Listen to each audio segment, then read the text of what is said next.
Hi hello ನಮಸ್ತೆ. ಇವತ್ತು ಕುಂಕುಮಾರ್ಚನೆ ಮಾಡ್ತಾಯಿದ್ದೀನಿ. ಇದು ಬೆಳಗ್ಗೆ 4:15 5 ಗಂಟೆ ಬ್ರಾಹ್ಮಿ ಮುಹೂರ್ತದಲ್ಲಿ ಮಾಡಿದ್ರೆ ತುಂಬ ಒಳ್ಳೆಯದು. ದೇವ್ರಿಗೆ ಅಷ್ಟೋತ್ತರ ಅಂದರೆ 108 ಅಷ್ಟೋತ್ತರಗಳ ನಾಮಗಳನ್ನ ಹೇಳಿ ಕುಂಕುಮಾರ್ಚನೆ ನೋಡಿ ಹೀಗೆ ಮಾಡೋದ್ರಿಂದ ನಮಗೆ ಒಳ್ಳೆಯದಾಗುತ್ತೆ. ಕೆಲವೊಬ್ಬರು ವ್ರತಗಳೆಲ್ಲ ಮಾಡ್ತಾರೆ ಆ ರೀತಿ. ಇದಕ್ಕೆ ಬುಕ್ಕು ಕೂಡ ಬರುತ್ತೆ ನಿಮಗೆ. ಲಕ್ಷ್ಮೀ ಅಷ್ಟೋತ್ತರ ಶತನಾಮಾವಳಿ ಅಂತ ಹೇಳಿದ್ರೆ ನಿಮಗೆ ಬುಕ್ಕು ಕೊಡ್ತಾರೆ.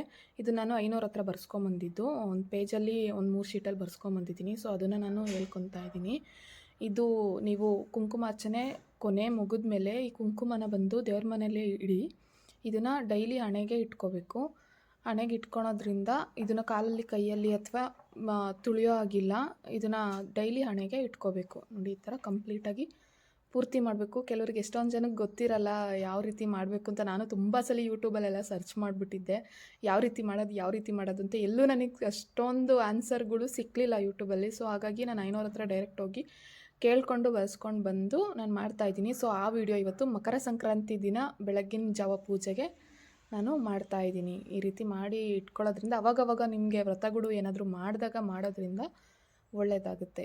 Thank you.